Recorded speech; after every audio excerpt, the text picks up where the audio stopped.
Chairman Nicholas and members of the committee, you are live on YouTube. Great, thank you, Ryan. Good morning, everybody. We're here in House Appropriations. We've got a few bills. We're going to see how much we can get done. We have to be done about 9:30 to get ready for the budget again on the floor. So, Representative Chairman Harshman, please proceed. Good morning, Mr. Chairman. Would you like to start with House Bill 158? Whatever is easiest. Okay. Going to warm our brains up.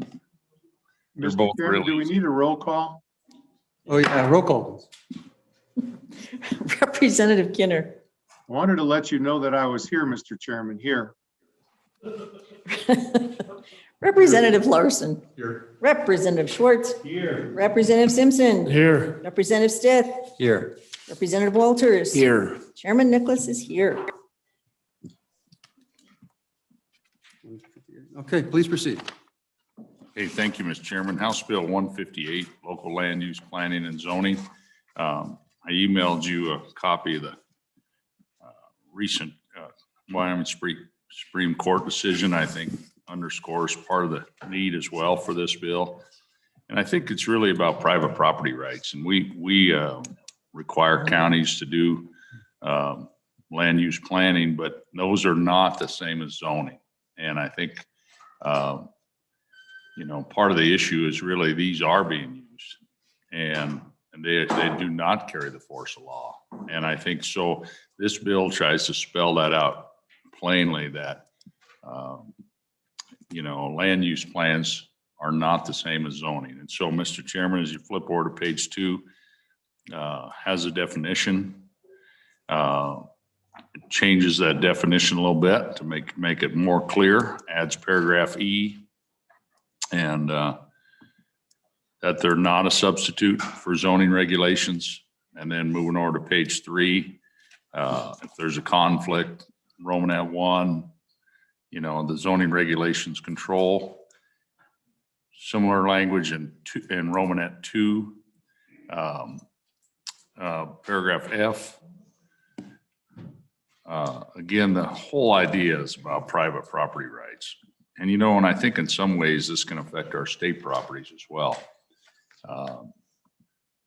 Because if somehow our state properties can't be developed because of some vision plan, then how could we sell them for development, or how could we lease them for development? So I think this thing can carry over to the state as well. And so that's part of the issue as well, I think. And then, Mr. Chairman, I think as you flip through the bill, it's pretty straightforward. So on page 4 and 5, again, just reiterates that that authority that we grant to the locals to do zoning, which is good. I mean, we all want properly zoned communities and counties. That's good, but it's not. Planning documents do not have, and many of these planning documents are developed, frankly, with out-of-state consultants, with folks who, maybe not right in the middle of a county commission meeting, and sometimes they're very long documents, and just harder for the public and a private property owner to kind of be involved in that. And so I just want to kind of reaffirm what the Supreme Court stated in the last few months, that that power of zoning that we grant to the locals, that's where the control is, not in some document that we also want counties to do, but that's not the force of law. So with that, any questions, Mr. Chairman? Questions, Representative Schwartz. Thank you, Mr. Chairman. Mr. Chairman, so I must admit, when I first looked at this bill, I immediately said, what did Teton County do this time? And I was, with a little research, I was relieved to see that we actually did nothing. And it was, other counties are capable of going perhaps off course a little bit. Having made a comment, I will ask a question. So just to make sure though, because I've done both comp plans and zoning regulations at the county level and approve things.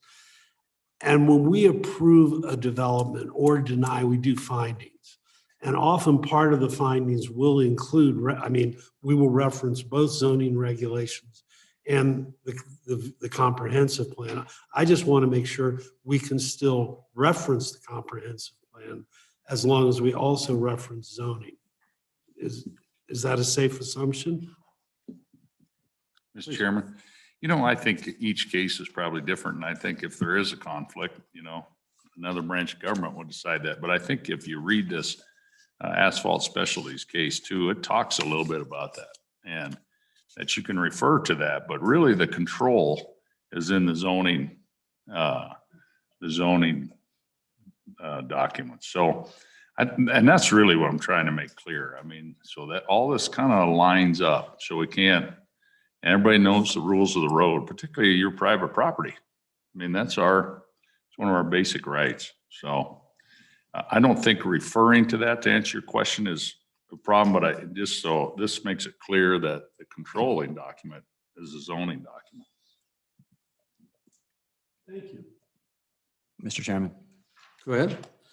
Mr. Chairman, Representative Hirschman. So in the asphalt specialties case, the Supreme Court held that counties may only restrict a land use pursuant to zoning, and the comprehensive plan in that case could not be used to deny a permit for a quarry. So that seems to also be what you want the result to be as well. So if that's the case, if it's not broken, why do we need to fix it with this bill? Mr. Chairman, I think the key is to make it very clear, and that's why you had this case, because it wasn't clear. And I think around the state, it's not just an isolated issue in this county, and it pops up. And so I think it's important as we keep moving forward and we see these comprehensive plans developed, that property owners know what's zoning. And yes, and you're right. This is maybe controlling now, that case, but I think this makes it crystal clear to then put this in our statute. Mr. Chairman, follow up? Go ahead. So is there anything that this bill does that's not already stated by the Supreme Court in asphalt specialties? Mr. Chairman, probably reaffirms, really reaffirms and restates it. Well, I think I can answer that. Number one, I've sat through these county commission meetings, and just because there's a Supreme Court case out there that says one thing, that's not going to be governing what they do. I think having it in statute is a much more authoritative and much more concrete way to say, this is what you have to do, both from the sides if you're a protagonist or if you're an antagonist on whatever they're trying, what's before the commission. It makes a big difference. At least that would be my experience.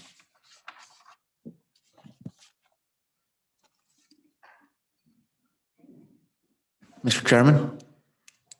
Chairman, on page 2 and line 6 of the definition there, it says statement of land use policies. By having that word in there, does that make the plan seem like it's more of a law versus it being the visions and goal? Mr. Chairman, you can see we've just added that word vision because that's kind of the new, this has been around for a while. I'm not sure how long, but it's, I'm sure somebody here knows, but the new word is vision documents. And so I wanted to make sure that was part of that definition. I don't know the answer to your question really, whether.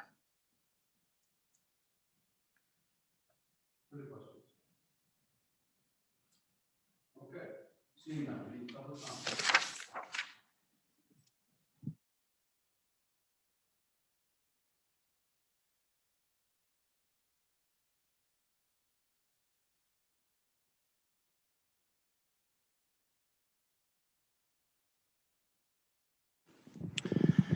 Good morning, Mr. Chairman, members of the committee. I'm Jeremiah Riemann here on behalf of the Wyoming County Commissioners Association.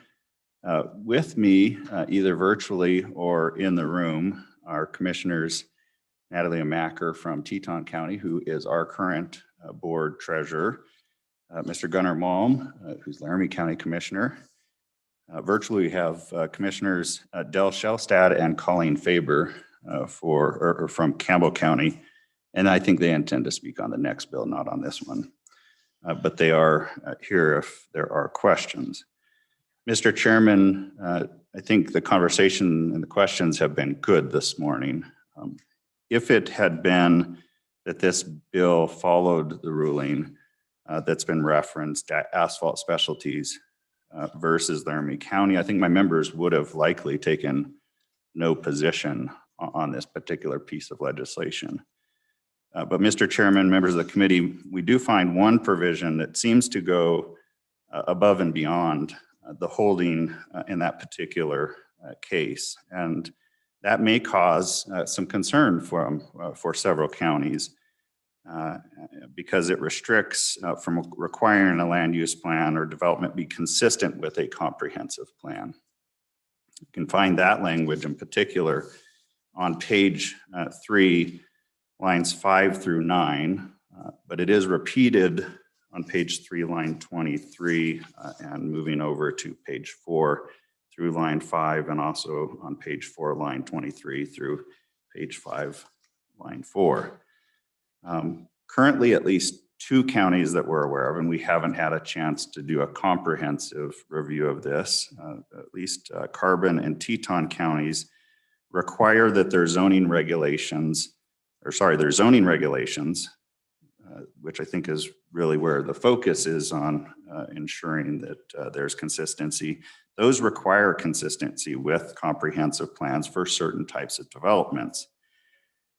And that is consistent with past Supreme Court rulings in 1996 in Ford versus the Board of County Commissioners in Converse County.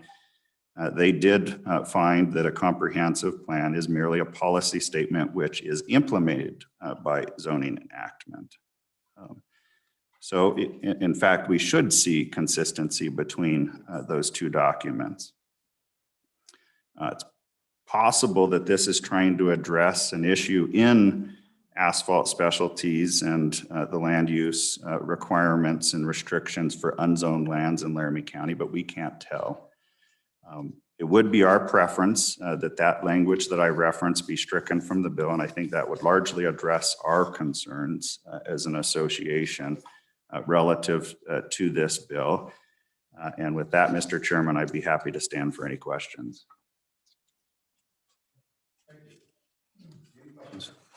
Jeremiah, go ahead. Mr. Chairman, for Mr. Riemann, can you say that again? Page 3, lines 5 through 9. It sounds like you want that deleted. Can you give an example of where it would make a difference? Mr. Chairman, as I read this language, it prohibits the ability of a county through its adopted zoning from referencing to its comprehensive plan for certain developments. And this language would take that ability away from the county. Now, you all do this often, as does our executive branch, in referring to various documents because those do update over time. It's just the nature of the business. And it's more difficult to go through the zoning process as it is the legislative process. So it's just an issue of allowing for that particular practice. And I hope that answers the question, but yes, we would like to see that language and the associated language in the other areas stricken from the bill. So Jeremiah, to me, what you just recommended is let's keep it muddy. Let's not make it clear. And let's return to the way it is. And so that kind of half defeats the purpose of this bill, the way you just characterized it. And that's my direct interpretation of it, because you can reference these vision documents, but you have to follow the zoning. And so that's the whole point of this. And so if you want, that's my impression of what you just, the way you just described why you want what you want. Mr. Chairman, and my response was that I think you and I are in agreement that not in terms of what I'm stating, but rather what the intent is. And if this held to the holding, which I'm not asking you to strike other portions which do hold to the holding of that Supreme Court case, simply asking you to remove the portion that goes above and beyond that ruling. And frankly, as I mentioned, is inconsistent with other Supreme Court holdings. Well, I don't think it's consistent. I think you're misinterpreting the language of it, but we want to make this perfectly clear so that it's not an ambiguity. And it provides a cause of action when this arises that clarifies what the positions are. So if we don't clarify it, then we're not accomplishing the goal of the bill. So. Okay, further comments or questions for Jeremiah? Go ahead. So Jeremiah, if we require the land use plan to be the subordinate document being controlled by the zoning regulations, then it would comply. But I think having it comply, and I hope that's what you're trying to say, is if the zoning regulations are the governing document, land use plans are subordinate to that, then any land use then would be governed by the zoning document, right? Mr. Chairman, you're absolutely hitting it on the head, Representative Larson. The zoning framework that has been duly adopted is the controlling mechanism.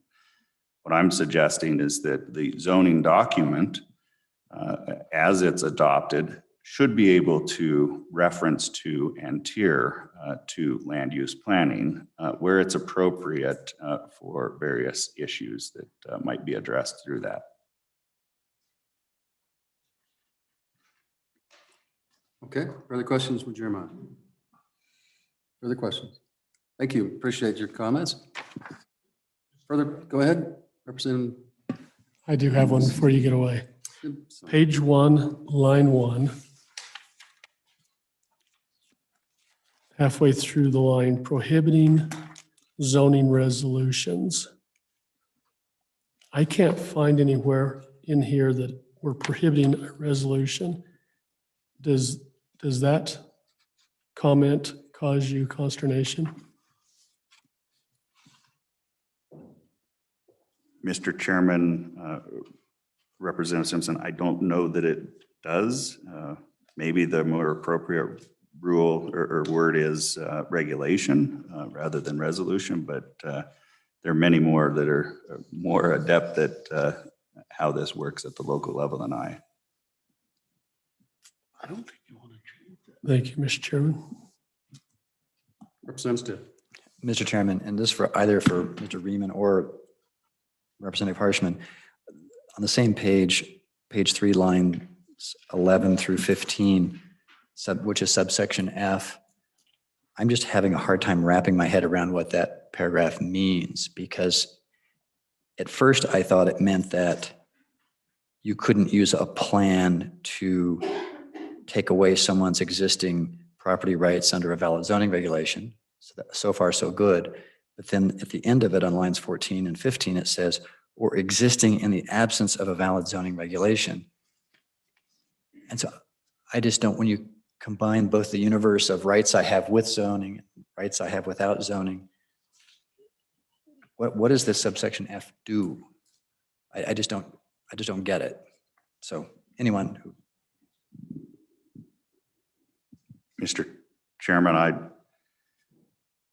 I'll give a run. Certainly defer to the good representative on this.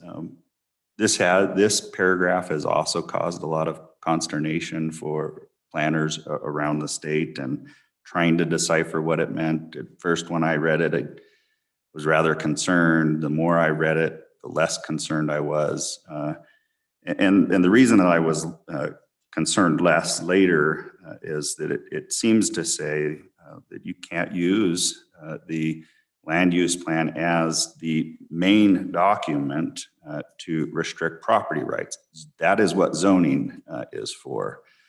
And that either happens where you have zoned, or if you haven't zoned, then you have no regulation over that. It's the unzoned portion of the county or area or the entirety of the county. And so you can't use the land use plan to control development and personal property rights there. I don't see it as restricting, unless I'm reading it wrong, the ability of counties and other jurisdictions to go through zoning and establish appropriate restrictions on property rights if that's appropriate and allowable and necessary. Thank you, Mr. Chairman. So on that same section on page 3, I was kind of curious when the property rights of the state of Wyoming were included, because my understanding was that when it's the property rights of the state of Wyoming, local zoning regulations would not apply. And either I'm mistaken or it doesn't need to be in there. Mr. Chairman, yeah, I think, and the next bill addresses that as well, to make it crystal clear that, that the rights of the state's property is not subject to these or the vision documents. And just to have that crystal clear, that's why it's in there. I think, Mr. Chairman, members, I think the real issue is this whole, and that's why it's written several times, is consistency. I mean, that's really, when you say that your development has to be consistent with this vision document, meet zoning and be consistent with this vision document, that's the rub. I mean, do you meet zoning? Or do you, when you say meet zoning and consistent, now you have to meet them both. And I think that's where, and I just think it's for us to make this crystal clear and affirm those property rights under zoning law. So, Mr. Chairman. So Representative Harshman, coming back to the comments we made up there on lines 5 through 9, the way I read that is we're reiterating the fact that the zoning regulations govern. And if there's a land use plan out there that has not yet been adopted into the zoning requirements, that new development can't be required to comply with the zoning regulation and those additional land use plans that haven't been adopted by a zoning document law. Is that right? Mr. Chairman, yes. And I think, not all counties are zoned to the extent of others. I mean, they're just not. And so I just think it's important to reaffirm those rights. So it's not some document, some vision thing that's the control. So. Yeah, I think that's the crux of it, is that a vision document cannot control or dictate land use policy with regards to personal property rights and what you can and can't do. Just that simple. Okay, further questions for Jeremiah? Okay. Further questions?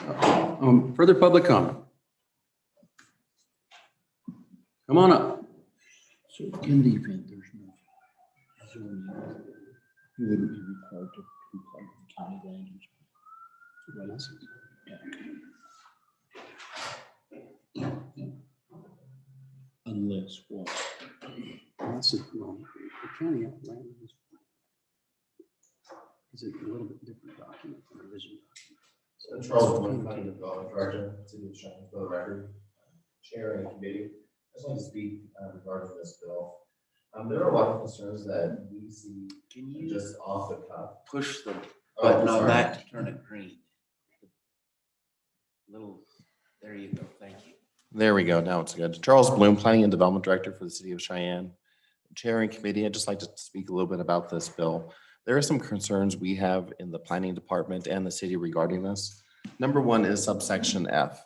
Subsection F is the one where this is page 3.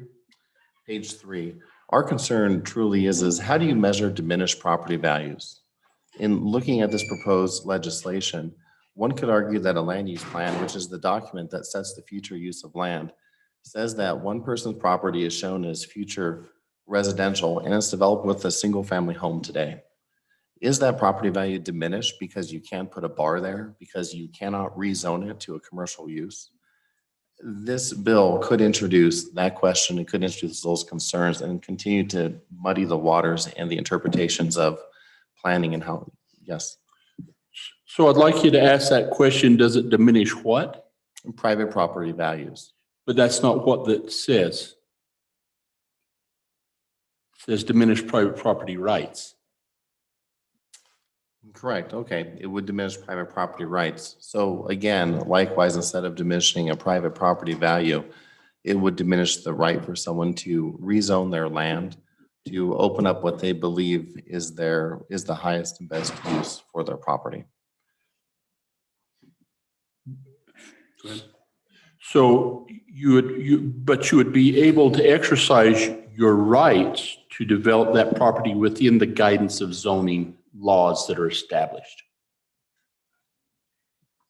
Representative Larson and the committee, yes, you would be able to make an application to your local governing body, whether it be a governing body, council, or county commissioners, to amend the land use plan and to seek to amend a zoning regulation to try to exercise your right to do what you would like on your property. Representative Stitt. Mr. Chairman, so for the presenter here,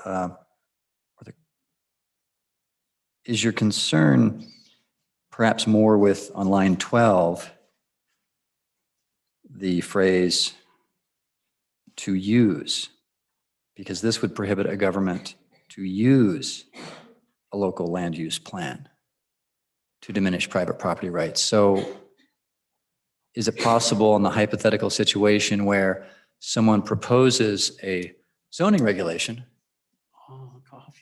that would prevent you from having a bar on your property, for example? And in the course of discussing that, the city would say, well, the reason we're going to adopt this zoning regulation that will prevent liquor stores in this area is because of our plan. That is, because it would seem to me it would be appropriate to use these plans for some purpose, right? I mean, the plans must have some purpose, right? And so if the plan has any purpose at all, it might be used as a guiding document to say, hey, when we're considering a regulation that would bar liquor stores in this neighborhood, you'd be using the plan to adopt the zoning regulation, and that zoning regulation would diminish the private property rights. So is that would that be an example of where subsection F would interfere with what you do with the city of Cheyenne? And Chair Committee, yes, that is accurate. So just to follow up on that, that's exactly what the issue is, though. If you have a plan that you want to, say, have residential area, but you haven't adopted into the zoning, and it's not a law, you can't just say, hey, we've got a plan, so we're going to deny your request. And the lawyer or the applicant would say, yeah, but you have a plan that's non-binding, and if you want to control that, you got to zone it, because then you got to go through the protocols of established zoning. And so I know as a developer what you can and can't do. But if you have a nebulous plan out there, and we said, we're going to wait till the plan becomes effective and it's out there, and so we're not going to act on your application, that's the problem we're trying to fix. Does that make sense? It does make sense. Further questions? We get grumpy in this sometimes, so I don't mean to be. Chair and committee, I do have some further comments on this bill. Please go ahead. One of the concerns that we have is a belief that this does continue to muddy the water. In this section, we define what a land use plan is. But in looking in Title 15, the cities adopt a master plan, which is a different type of document. In Title 18 of state statutes, the counties adopt a comprehensive plan. In the planning world, a land use plan is a land use plan. It is strictly limited to future land use, generally a snapshot or expectation of what land would look like in 25 to 30 years. That's very limited in scope. It says this property will develop this direction. We will support zoning that happens. in Mr. Ryman's conversation and the earlier conversation with the committee, there was a discussion about the comprehensive plan. Is this supposed to also count as a comprehensive plan? If so, or if it is interpreted that way, it can create a lot of concerns with current plans that are out there. For example, the city of Cheyenne has adopted Plan Cheyenne. It's been in place for over a decade now. The Unified Development Code is the implementation tool of that plan. In the Unified Development Code are zoning regulations and subdivision regulations. The word comprehensive plan is mentioned 70 times. Most of our development requirements are bound or are developed based on policies in the comprehensive plan. And those can be items such as connectivity in neighborhoods, streets being developed in accordance with the master plan or the major street plan, all of these different elements. So one of our concerns here is that the way they've defined land use plan is it could be interpreted to also mean master plan, and it could also mean comprehensive plan in the scope of Title 18. One of the biggest concerns with the state statutes regarding land use planning is it really hasn't been touched over the last few decades, and it is very inconsistent throughout. So I do believe that the intent of this, which is simply to say if you are zoned a certain use, you're allowed to do what your zone allows, is adequate. But I do believe this further complicates what land use planning, master planning, and comprehensive planning is in the state of Wyoming. Go ahead, Representative Schwartz. Thank you, Mr. Chairman. So do you have the document in front of you? Yes, I do. So I'm looking at page 2 under the definition of local land use plan. And it's pretty broad that I think it covers master plan, comprehensive plan. And just to inform you, I've done 2 of these in my role as in the county. And I think it covers everything we did in terms of master plans. Do you disagree that that language is broad enough? Chair, through you to Representative Schwartz. I believe that that definition is too broad because I do not think it should include the comprehensive plan or the master plan. I think it should be solely limited to the land use plan element, which goes back to the asphalt specialties case. For example, in the event the DOT is doing a project in your community, one of their goals is to do community enhancement packages, beautification, make an overpass look nice. One of the tools that the cities use to define how they want to see their gateways, how they want to see their interchange and their development is a comprehensive plan or sub-area plans that might state, in this area, we want to see higher quality design. We want to see stone on our overpasses. We want to see art incorporated in the development. Those are all parts of an overarching comprehensive plan that I don't believe it's appropriate for this bill to throw that out the window, that the city and the citizens and the council and the planning commission, all of them can make a plan for how they want their community to look. And then when it comes to development, that they look at this definition of land use plan and say, well, we don't want to follow it because we don't have to. And then you get your standard 1980s concrete overpass. Please.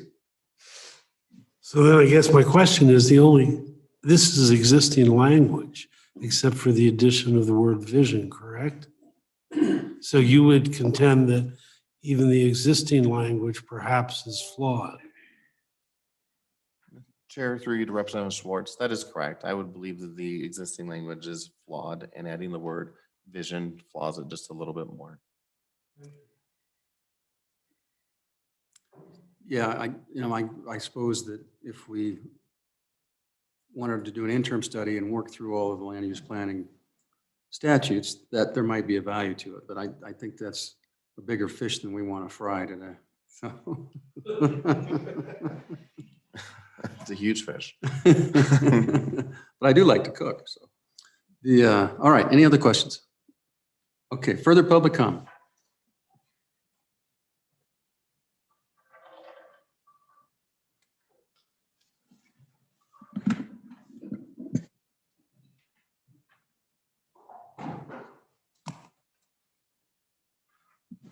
There I'm on. Mr. Chairman, I'm Lori Erbkite representing the Wyoming Realtors. And when we read this bill as it came out, we think it's a great bill and we're very supportive of it. We also support good land use planning and zoning. I've sold real estate in the 80s in Fremont County, and I will tell you that the lack of the planning that went on in some of those areas was not, it did no benefit to anyone. So we approve of good local use planning and zoning. However, one of the major costs in new developments across the United States is excessive regulation and or confusing or unclear regulation. So anytime we can make something more clear in the statutes so that there's no debate, we think that's a good thing. And we do think that the local land use plans should be the vision of what they want their communities to look like. And we believe that communities have the right to make those definitions of what they want to see. But it needs to be clear. It needs to be concise. The developers have to know what the rules are. And I think this bill clarifies it excellently. And so we are in support of the bill as written. Be happy to take any questions. Great. Thank you. Further comments? Thank you, Laura. All right. Next, other public comment.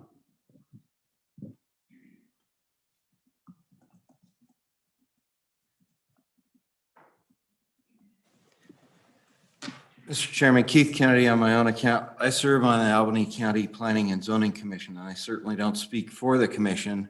However, it is my belief that this bill would certainly be a benefit.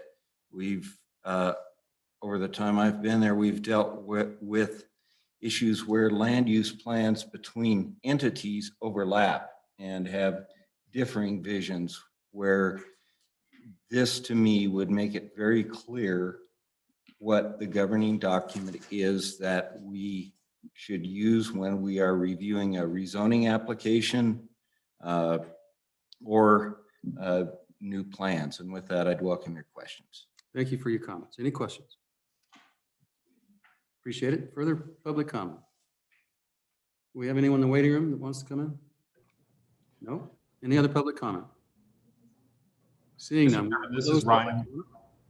Oh, go ahead, Ryan.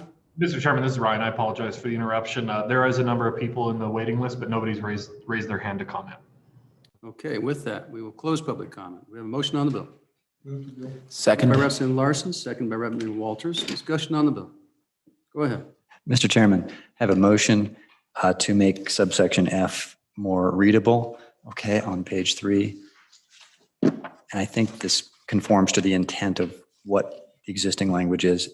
So as amended, subsection F would read, no local government shall use a local land use plan as authority to diminish private property rights or property rights of the state of Wyoming, period. Go one more time. No local government shall use a local land use plan as authority to diminish private property rights or property rights of the state of Wyoming, period. And delete the balance of lines 14 and 15. So you strike nothing in this article. And you go, no local government shall use a local land use plan as authority to. And if I can get a second, I can explain. Second. Mr. Chairman. So the purpose of this is, I think, to tighten up the language, because I find it odd that we have this construction that nothing in this article shall allow. Because maybe there's some other statute that does allow them to do this, and I don't think that's the intent. So I think that's a weird construction. So I think we put it in the past active voice and just say no local government shall. And then the phrase as authority to would allow a city, for example, to use the local land use plan as its guiding document, as its vision, but not in itself authority to take away anybody's property rights. In other words, there has to be some use for this plan. It can't just sit on the shelf as a dream. It's got to have some use to it. And yet, I think the intent is to not have that plan itself be a veto over what a zoning regulation can be. So and then on lines 14 and 15. Let's do that one at a time. Let's discuss that one first. Okay. Any comments on that language? Just Chairman could we Harshman. get that one more time so I make sure I've got it right? Sure. As amended, it would read, no local government shall use a local land use plan as authority to diminish private property rights or property rights of the state of Wyoming, period.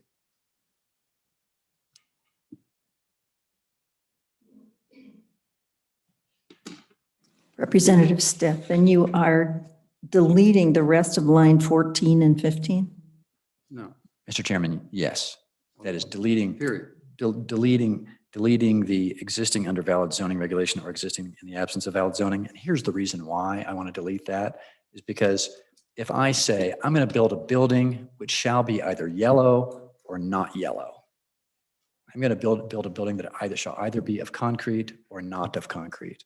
Well, that last phrase saying it's either going to be X or not X doesn't add anything.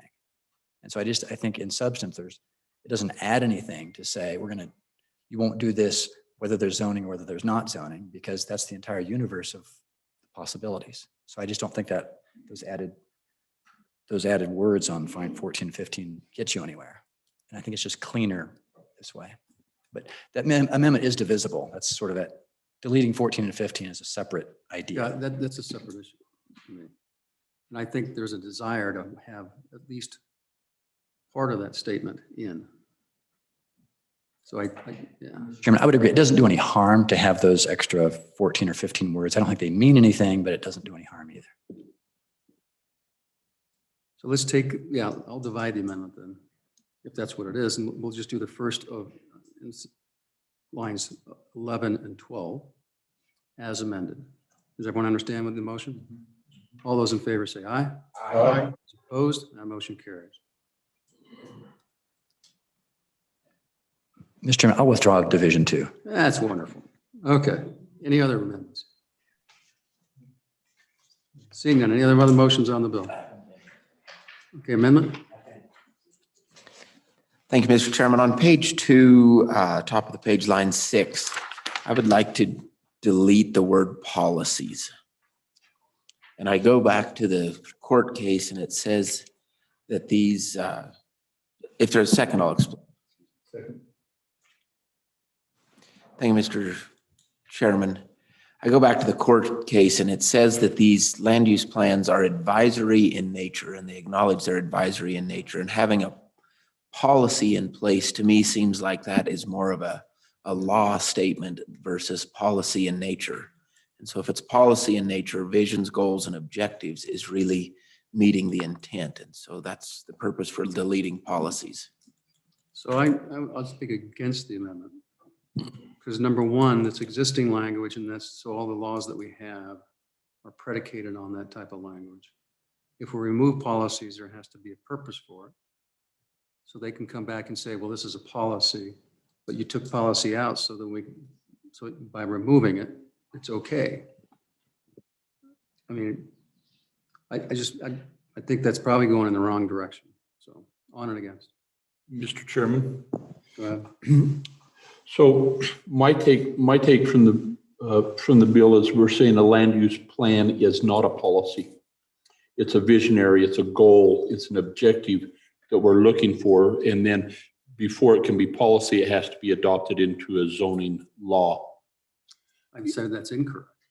You can take a policy and adopt a zoning regulation based upon that policy. But if you just have the policy, but it's not zoned and consistent with your policy, then it shouldn't have any authority and it can't be applied. So you're saying a policy doesn't have authority? Not unless it's in the zoning. You take, a policy is a policy. It's a concept. It's not the law, and it's not a zoning requirement. So you're saying policy is not law? Yeah. And that's where I'm confused because I Policy would and vision assume. are fairly similar. Representative Schwartz. Thank you, Mr. Chairman. Yeah, I would on and against the motion, partly because if we delete policy, it makes it grayer and create a situation where somebody would contend, no, that's not a goal, that's a policy. And so therefore, you can't have it in your comprehensive plan. And I just think we don't want to go down that road. We want to be inclusive and not restrictive for that. Okay. Any other discussion on the amendment? Question. All those in favor say aye. Aye. All those opposed? No. Okay, any other amendments? Any other amendments? I see no further amendments. Question on the bill? As amended? Roll call. Representative Kinner, Aye. Representative Larson, Aye. Representative Schwartz, Representative Simpson, Aye. Representative Stiff, Aye. Representative Walters, Aye. Chairman Nicholas, Aye. all ayes. Okay, Chairman Harshman, we will let you carry this plus our amendment. We'll just turn that over to you. All right. Okay, next, House Bill 242. Okay, Mr. Chairman, 242 is an update to our existing statute, state land leases. Mr. Chairman, if you go to page 2 of the bill, you can see the existing language is 75 years has increased to 99. And then, you know, the Board of Commissioners probably thinks they can do residential leases under the commercial lease piece, but this makes it clear where and how. And it talks about 99-year leases for residential under paragraph E, which you'll see in the bill is added to the bill. The rest of this, paragraph D is existing language. You can see the residential's added on line 16, but I think lines 18 and 19 are really important. And these are state lands now. And I think the board ignores this anyway, because locals aren't going to tell the sovereign what, you know, that was already stated earlier. And I think this is a correction of that to make it crystal clear to everybody, requiring compliance with all applicable land use planning and zoning laws. The state is not under those. And so that takes that out to make it, that should happen. That's just to make that clear. And then, Mr. Chairman, over on page 3, this paragraph E that I talked about sets out some standards for residential leasing. Being portion of not less than 8 acres, or excuse me, not more than 8 acres, so they'd be 8 acres or less. Lease rate variable adjusted, so if there's a lease signed today, that thing is going to keep up with inflation over time, and that can all be worked out through A&I and that and worked out through the board through these in those lease agreements. And then Romanet 3 talks about they're already accessible public road, and then Romanet 4 fencing requirements. You know, if some of these are bordering ag lands or those kind of things, that those fencing requirements. Flipping over to page 4, and then these we're talking about. Whenever you run something like this, you don't want every landowner in the entire state out in the middle of, you know, some desert area in Wyoming wondering, geez, are they going to lease this state land out in the middle of nowhere for residential? No.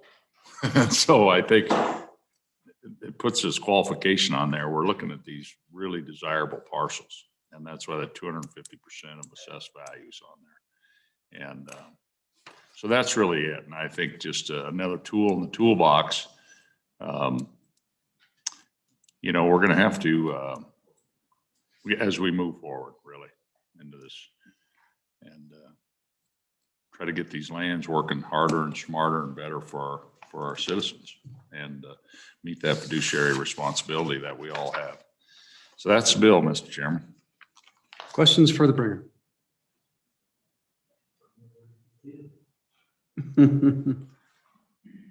Go ahead, Representative Swartz. So, thank you, Mr. Chairman, Chairman Harshman. I just, reading the existing language where we are allowing industrial, commercial, and recreational purposes.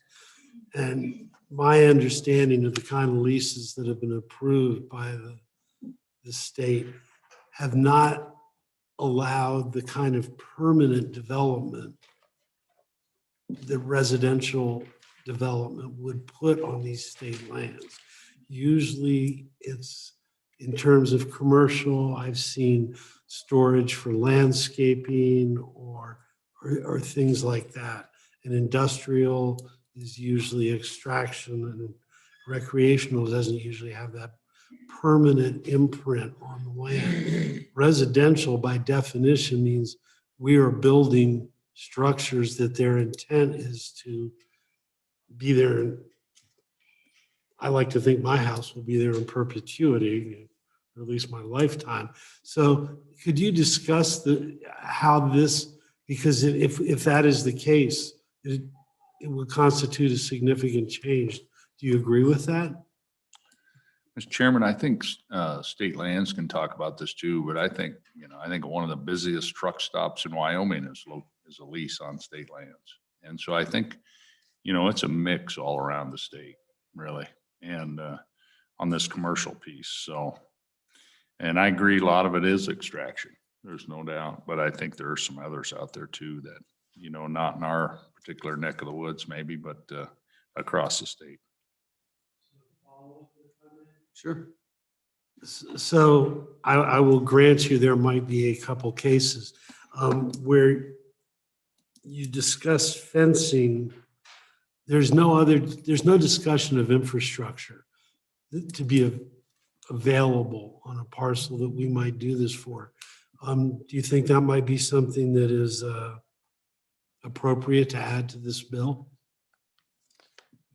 Go ahead. Mr. Chairman, I think those things are left up to state lands.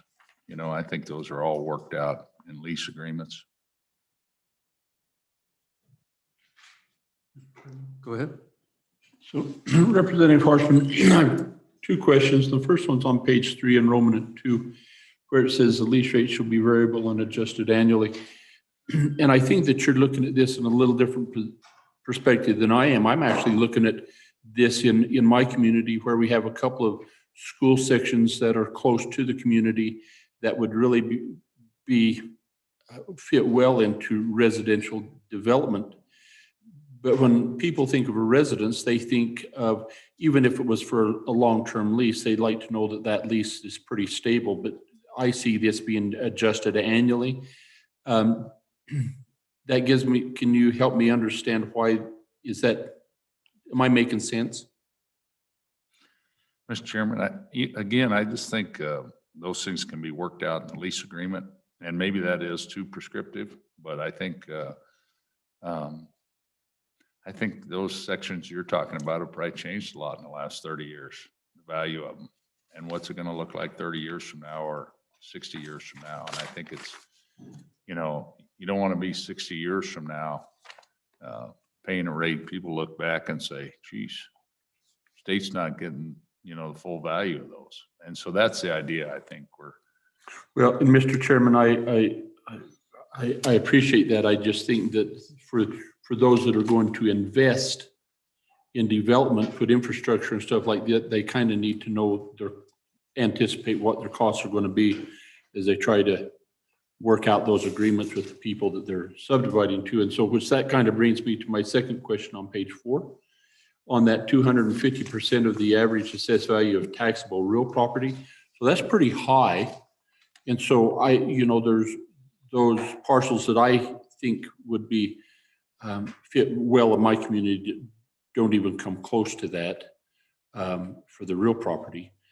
And so was the intent of the 250% to exclude other properties, other state properties around the state from being developed, or?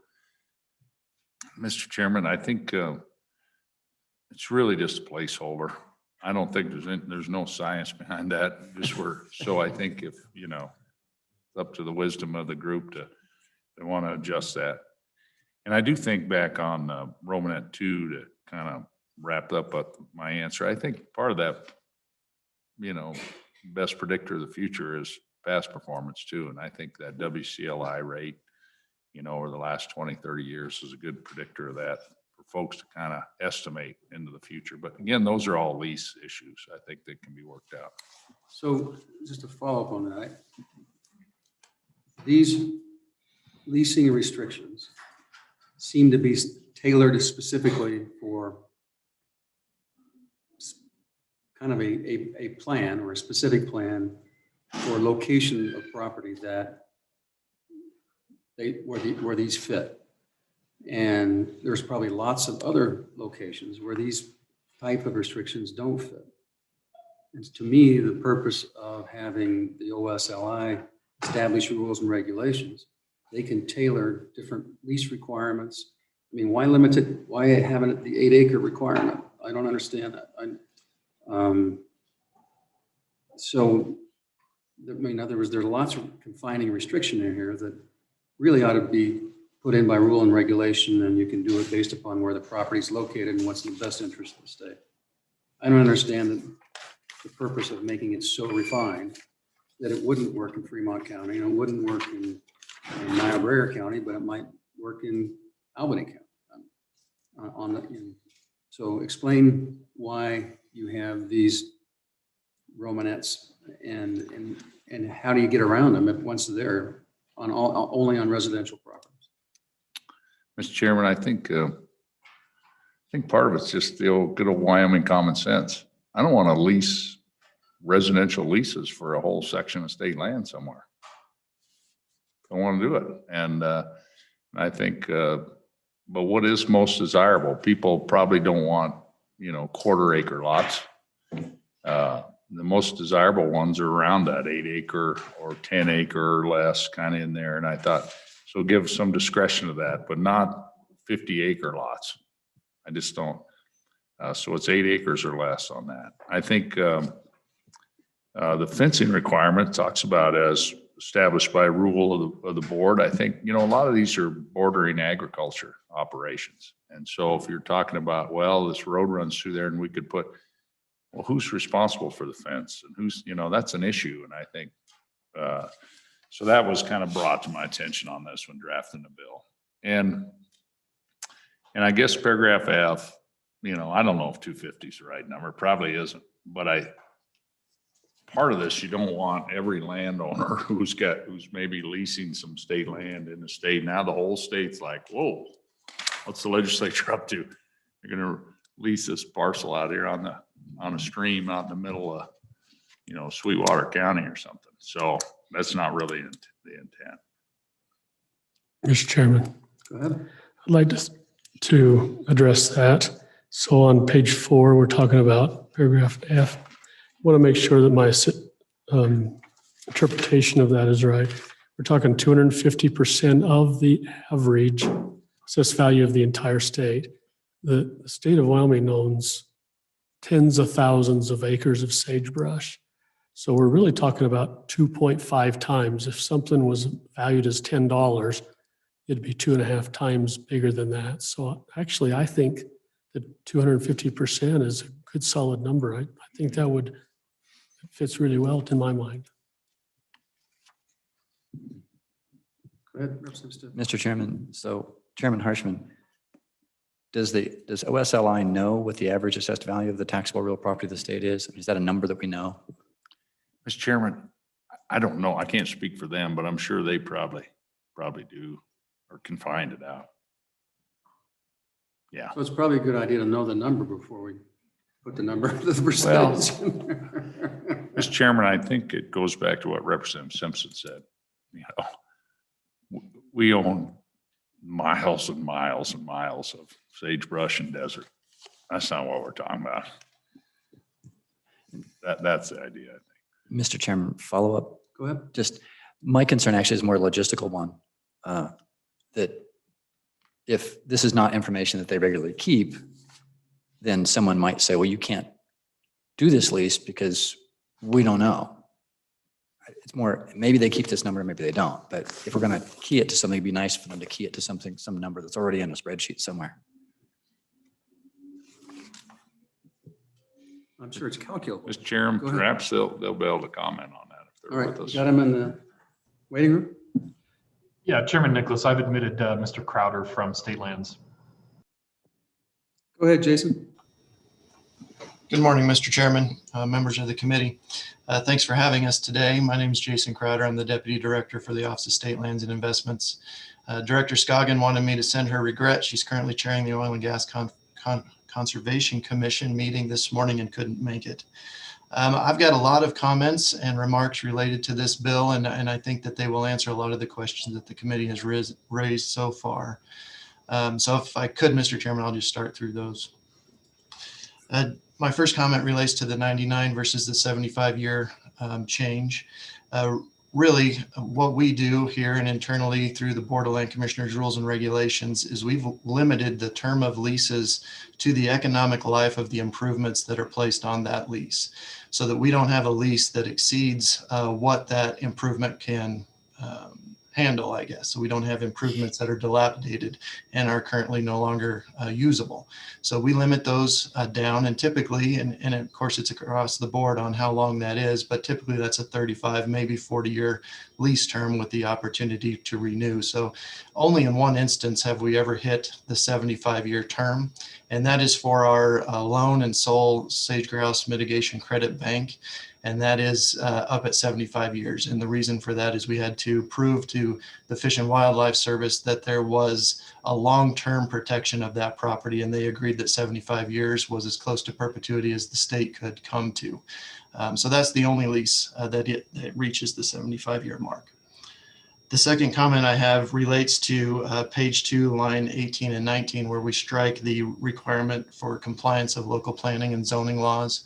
The conversation in the previous bill and the conversation so far is exactly what we believe, in that the local entity can't require or put requirements upon the sovereign.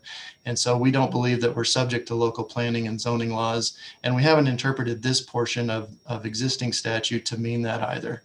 We do believe we're subject to building codes, and we would put that as a requirement of all of our lessees. But if there's a local planning and zoning situation that hinders our ability to generate revenue, we don't believe this provision actually speaks to that. And then we're further backed by that local entity not being able to put requirements on the sovereign. And we've had a lot of conversations with the AG's office around that as well.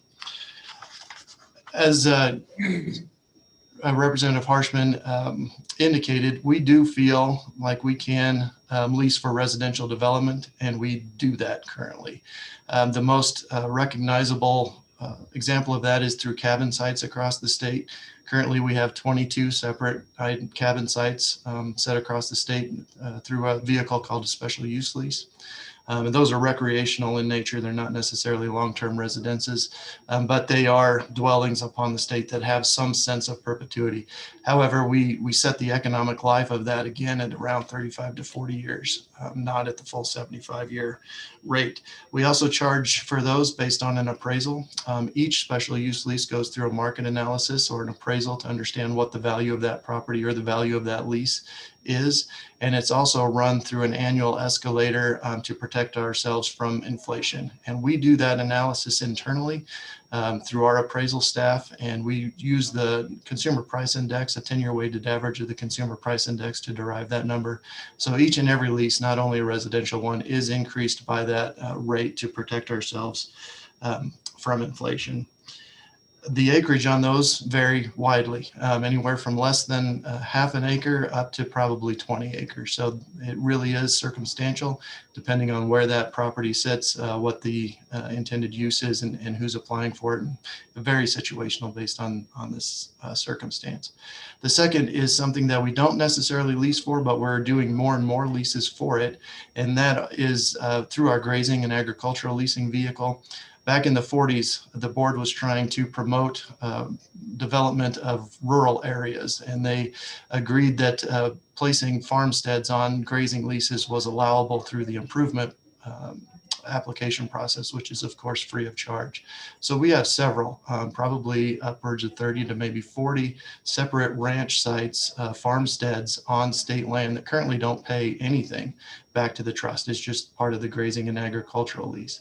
But as those ranches turn over, as things change, they've recognized that it's hard to get financing or maybe even sell off that house if you don't own the property underneath it. So we've had several requests to do land transactions where they would actually own that property underneath that improvement that doesn't pay anything. Again, we look at that very carefully and very cautiously and only move forward with those that make the absolute sense. In those that we don't move forward with, we do place them under a special use lease. And so those are, again, appraised with an annual escalator, but they can be 100 acres. They can be very large in size, depending on how big that improvement was allowed to grow over time. I think one of the things that we have been hindered by in residential development as it's at its core definition is the board's ability to want to venture into that realm. We feel, and the board has told us over time, that that's something that maybe the private market should handle and not the Office of State Lands and Investments. One, we don't really have anybody here with the expertise to do that type of development. But two, we've never really wanted to enter into the private market of picking a parcel of land, subdividing it, and then building houses on top of it. That's just not our normal course of business, and the board hasn't really wanted to venture into that realm. We also have a weirdness within existing statute, and it's mostly in the improvements portion, improvements of special use leases and improvements of grazing leases. If we were to retain ownership, and we do feel the longer the state could retain ownership in a development scenario, the more lucrative that situation can be.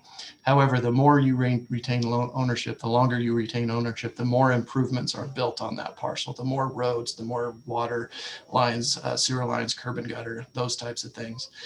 And if that is to be sold individually in lots or just in whole to somebody, our rules and the existing statute requires that the compensation back to that existing owner of those improvements or the one who built them is only the contributory value.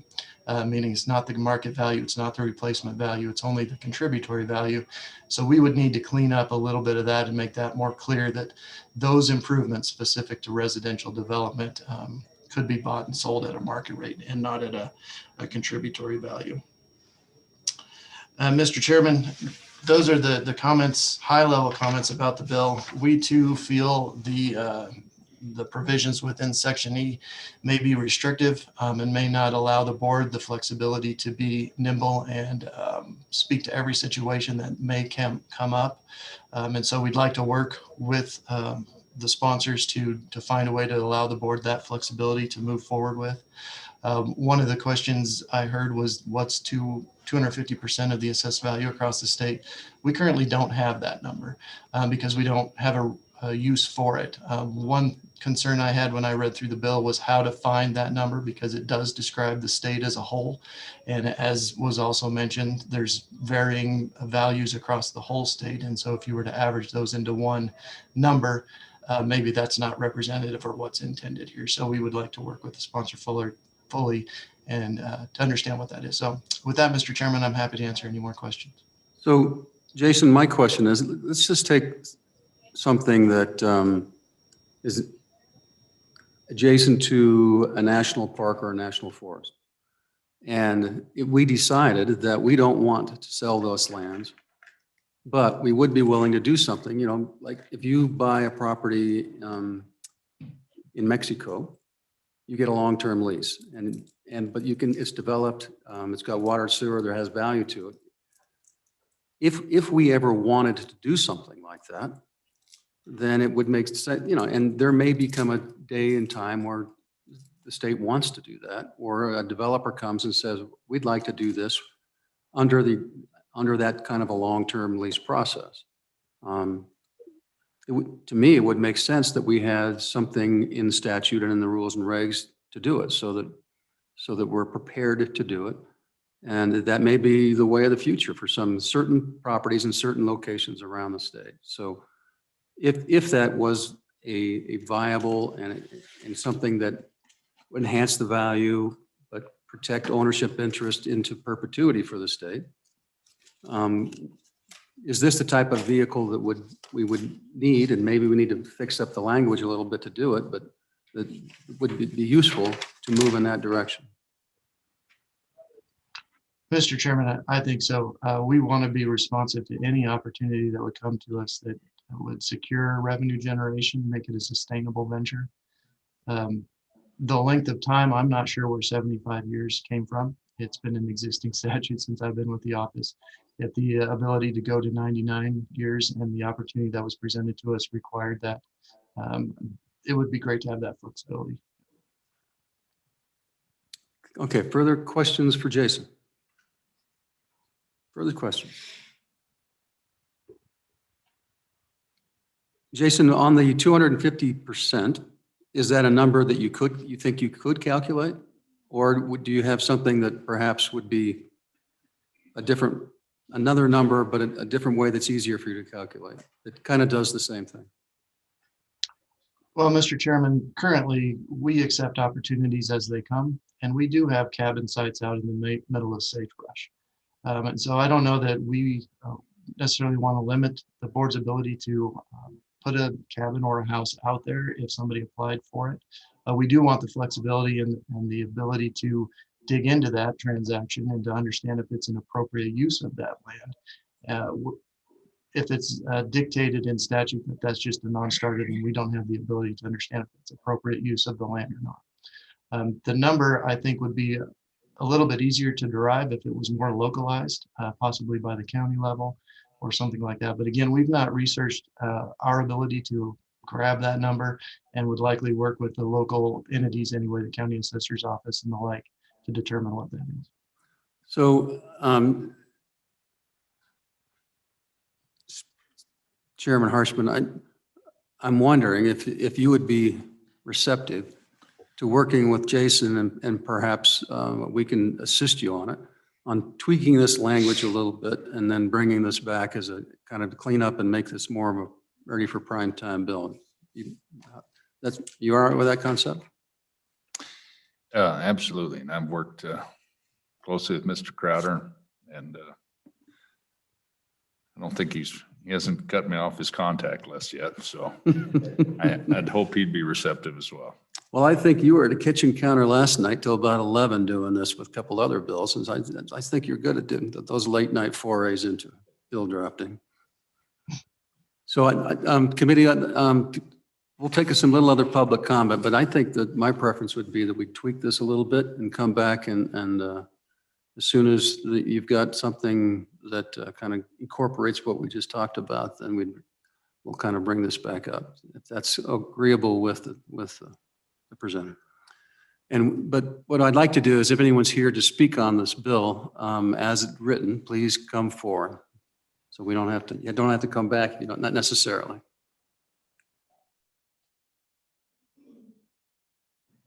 Thank you, Mr. Chairman. Lori Urbikite with the Wyoming Realtors. Again, we really like this bill. We think this bill has a lot of potential, and not just in the 250 plus or percentage over the average assessed value areas. We have a lot of communities around Wyoming that are in desperate need of entry level and workforce housing. And if a developer, and the 99 years is very critical because that's what it takes to get 30-year mortgage. So that's the 99 years is perfect. We don't want to vary from that. But I can just see so much potential. We had a smart growth class up in Park County a little over a year ago trying to figure out entry-level housing and workforce housing because their property values are quite high up there. Well, one of the kind of brainstorming ideas that came out is we've got all this sagebrush just outside of town, a lot of it owned by the BLM. And I said, let's go talk to the BLM and see if we can do 99-year leases. I don't know if anybody up there's moved that direction yet, but I can see some real possibility for this. And I would urge you to look at that language in subsection F on page 4.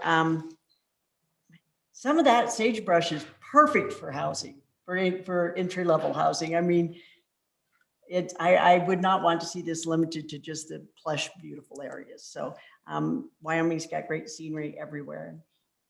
Antelope and sagebrush work fine in housing development. So anyway, we're very supportive of the bill. Thank you. Thank you. Any other public comment? Any questions for Lori before she's done? Okay. Anybody else who'd like to comment on this? Ryan, anyone in the waiting room? Mr. Chairman, nobody has raised their hand to indicate that they would like to comment on the bill at this time. Okay, I think that we'll close public comment for today and we'll work on this bill a little bit. So, folks, we're going to jump into medical review real quickly. That's House Bill 195.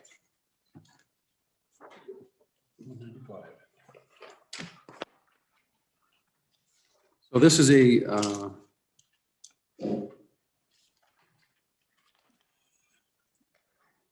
wasn't this a JAC bill? It was, I think.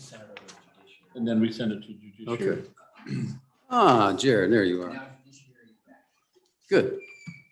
Welcome. Go ahead. Work us through the bill real quick. Thank you, Mr. Chairman. So that summary is correct. This idea came before us I'm sorry. I still think I'm on appropriations because I'm still getting it out of my head. It came before you, the Appropriations Committee, in December. There's a recommendation inside the governor's recommendation in the budget from the Attorney General's office as a general fund savings of approximately $135,000 per year or per biennium. That requires a statutory fix because you have to actually eliminate the panel itself, which is a statutory component. So that's what the bill does. The bill eliminates the medical review panel. It maintains it transfers that full-time position, which there's a typo in here, Mr. Chairman, under section 4 of the bill where it says Medicaid review office. That's supposed to be medical review. So transfers that full-time position, it's a paralegal position in Casper, to the medical review office, or from the medical review office, excuse me. And a little bit about what's happening here, just a little bit of context for the medical review panel. Certainly if you've been here long enough, whether you're a lawyer or not, you probably are familiar with the genesis of the medical review panel, which came in 2005 through a legislative process after an amendment to the Constitution, which said the Constitution says the legislature may create a medical review panel, so it's permissive. That's important to note because the elimination of it won't violate the standing provision of the Constitution. So the medical review panel was created because there was a theory or a thought that maybe we had an influx of what may be potentially frivolous cases in Wyoming. So we're talking about tort cases where you sue a medical provider, whether that's a hospital or an individual physician or any collection of the sort, for a negligence case that we call medical malpractice. So the thought was with the medical review panel that we could balance the rights of those individuals to have their day in court with trying to mitigate the number of frivolous lawsuits or strains on the judicial system. Statute provides for exceptions, and that's really where we get into the issue of whether the medical review panel does what we want it to do. The exceptions are arbitration.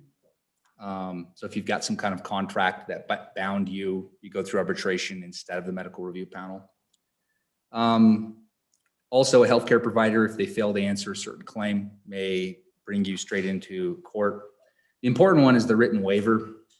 Essentially, the parties can waive the medical review panel and bypass its process and go straight to court. And so that's where I think where the biggest flaw comes in the medical review panel. One, it's non-binding, so keep that in mind. You just pass through this medical review panel. They determine whether there's substantial evidence that a claim may exist and that there was an injury and that injury was a result of that claim. So Jared, let me just interrupt for a second because we've already walked through this. Oh, you've already gone through this in detail? Yep. And Okay. so we're in favor of the bill. Oh. We're going to pass it out. But I do have one question, and that is the position. Yep. How much money is with the position? And because the AG has asked us to put back 2 attorneys that we cut out in the during the budget markup. And so if this is giving them one position back, then maybe we'll only give them back one position. So we kind of want to know what the dollar amount is for that position. Yeah, Mr. Chairman, it's one position. It's $135,431. That's a biennial number? It's a biannual number. Yes, Mr. Chairman. Okay. So any public comment on the bill? Mr. Chairman, I have Ms. Chambers from the AG's office. Hello, Kara. How are you? Good morning. Thank you. Kara Chambers, I'm with the Attorney General's office. Wanted to thank Chairman Olson for catching the typo. We caused some panic at the Department of Health for a moment, so that change should be made. I wanted to bring the committee's attention to page 2, line 23. In section 4 of the bill, there appears to be an end date that coincides with the end of the biennium. That was not our agency's intention. This should be a permanent reduction or elimination. And so I wanted to flag that for the committee. Again, not sure if that was just in keeping with the fact that we do a biennium budget, but again, seeing as we're changing the statute, we wanted that to be a permanent. Do you have specific corrective language? Mr. Chairman, I have that. Okay. It's on page 3, line 2. All you got to do is delete and ending June 30th, 2022. So Say that again. on page 3, line 2, delete and. Yeah. Is it? Yeah. Oh, well, this is I had the amendment drafted. That's what it says. And ending June 30th, 2022. Is all you got to delete. Period commencing on the effective date of this section. So it still doesn't really make sense. Mr. Chairman, as a friendly amendment to the amendment, could you just delete for the period Right. and just say commencing? I think that's correct. Commencing on the effective date of this section, one full-time position and associated funding is transferred to the medical review, from the medical review office to the law office. And so I am curious why, I mean, is this just preserving this position and the person that's in it? And it's adding another person to the AG's office. And as I understand it, right? Chairman, the intent was to eliminate the unit, but yes, preserve a position within the law office. Related to your question just before I began my testimony, I can't address that specifically about the overall budget shift and change. I could follow up on that because you did have sort of a net loss or a net gain question that I wasn't quite prepared for, and I apologize. Well, I mean, the question is, if we're eliminating this, what's the purpose of just taking the position and giving them to the AG's office unless just in order to do it? I think you have to demonstrate a need and explain why you need additional personnel, because we're in the budget cutting process, and part of the reason of getting rid of this is to get rid of the cost of this person. But we also, at least on the House side, we know that we pulled 2 Attorney General positions, and the governor has asked us to put those 2 back. And this could be one of those positions, and it's kind of a subtle way to get one of them back. That's what I'm saying. So, but it's not an attorney position. Attorney position is probably it's closer to 210,000 a biennium, 220, I think. So anyway, that's just food for thought. Thank you, sir. Okay. Okay, any public comment on this bill? Please, come on up. Welcome.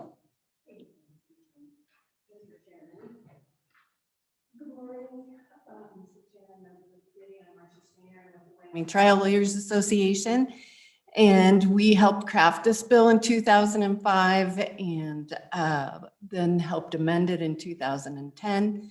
And our members are the folks who go through this panel or who would go through this panel.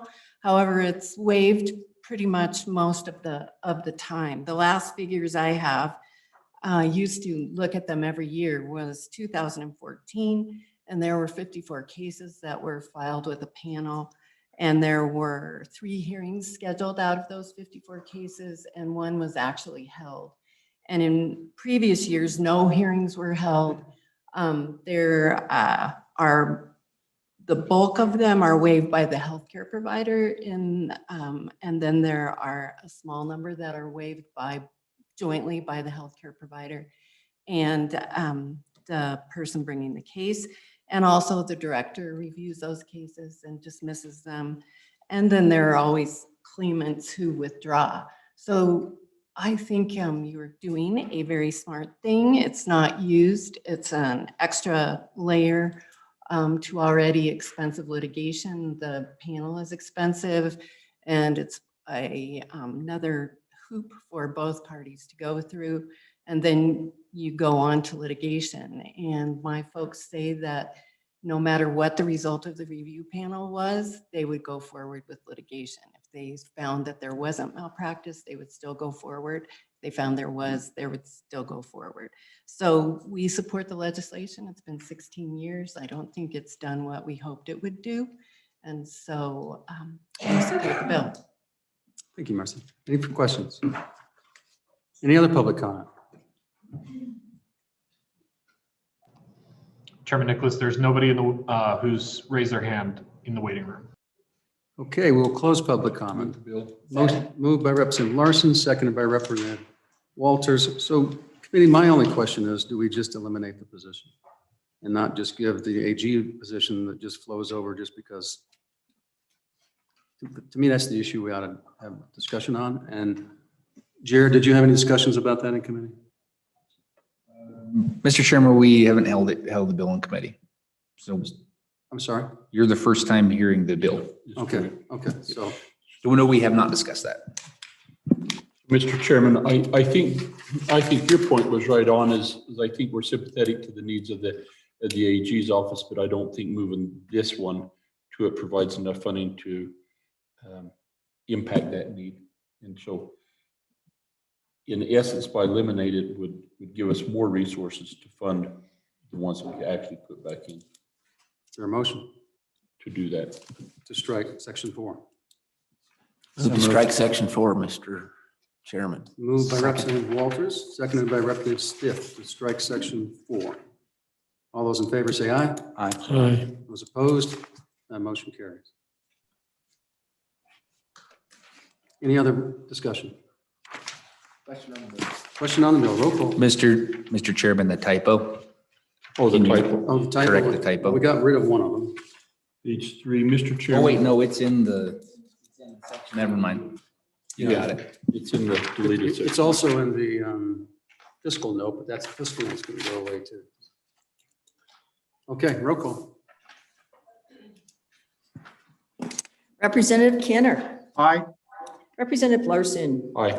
Representative Schwartz.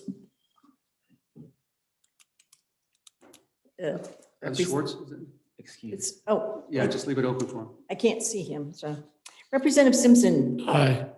Representative Stith. Aye. Representative Walters. Aye. Chairman Nicholas. Aye. So And then Jared, I'll we'll let you leave it carry on. this on the floor with our amendment. So since we got other things to do. All right, great. All right, I think that we're going to stop now because we've got to go do a little bit of homework before we start presenting the budget again. Got to get our thoughts together. And we'll reconvene sometime. I'll let you guys know before noon what the next bills are. So how about tomorrow, Mr. Chairman? We have the room in the morning. Oops, I shut myself off. We have the room again at 8 o'clock, and we can do carryover of 125 and then any others. I'll get you the bill log. Yep. Mhm. Okay, great. Yes.